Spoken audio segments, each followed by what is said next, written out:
J'ai entendu tout à l'heure une personne qui me disait que même pour Rosh Hashanah, elle n'arrivera même pas à aller à la synagogue. La femme, c'est bien qu'elle puisse faire une prière par jour, de se connecter avec Avinu Sheba Shamayim, parce que c'est vrai qu'elle s'occupe des enfants, elle s'occupe du mari, elle s'occupe de la maison, et en plus dans nos générations, elle va travailler. C'est très pénible, c'est très dur.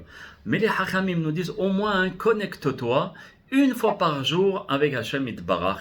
Si tu peux 3 fois, encore mieux. Mais attention, il ne faut pas penser que la femme a le même rôle que l'homme, ou que l'homme a le même rôle que la femme. Chacun a sa place. Cela veut dire que pour Rosh Hashanah, par exemple, pour prendre l'exemple, parce que c'est pendant le jour de Rosh Hashanah qu'il ne va pas avoir de place. Alors, il faut savoir que la femme n'a aucune, mais aucune obligation d'écouter le shofar. Même si Rabbi Baruch Toledano et beaucoup de maîtres ashkénazes disent nos femmes ont pris l'habitude et ont pris sur elles de venir à la synagogue pour écouter le shofar. Ça, c'est ce qu'on appelle un zèle. C'est bien, c'est super, c'est fantastique, c'est extraordinaire. Mais est-ce que c'est une obligation? Non. Est-ce que l'homme, il a l'obligation? Oui, à partir de 13 ans et un jour. Prier avec minyan, elles n'ont aucune obligation de prier avec minyan d'après la halakha. C'est l'homme qui est obligé. Ça veut dire que c'est de remettre les halakhot en place. C'est que c'est bien dans nos générations que les femmes sont devenues des hommes dans ce domaine. Mais il ne faut pas oublier qu'elles ne sont pas obligées de prier avec un minyan. Ça n'existe pas. De faire le kaddish, barichou, etc. C'est l'homme. Et elle n'a pas l'obligation aussi d'écouter le shofar le jour de Rosh Hashanah. Et si il y aura un homme dans l'immeuble ou bien dans les parages et qu'il y a un hirouf, il prendra son shofar et il sonnera pour tout le monde. Par exemple, dans l'étage, là où je vais être, Blineder Bezat Hashem, je vais essayer de sonner à chaque étage le shofar pour que tout le monde puisse écouter le shofar. Mais ça, c'est pas une obligation, c'est bien. Vous voyez, mes chers amis, c'est là où il faut remettre, si vous voulez, les pendules à l'heure, de façon à dire, bon voilà, l'homme a l'obligation, la femme n'a pas d'obligation. On ne peut pas dire à un homme, non, tu vas pas, on va mettre une femme à la place. C'est assourd, parce que l'homme, il va pas faire son devoir.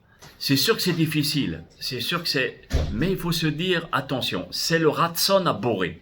Nous, on fait le maximum pour essayer de chercher une synagogue. La femme, elle va chercher pour chercher une synagogue, même à l'extérieur de la synagogue, elle prend une chaise, elle la met là-bas. S'il n'y a pas de hérouve, alors elle s'arrange avec la synagogue d'être à l'extérieur et de pouvoir au moins entendre et écouter la prière. Et si malheureusement elle n'arrive pas, il n'y a pas de place, il ne faut pas aller aux disputes, parce que ce n'est pas ça le but de la Torah.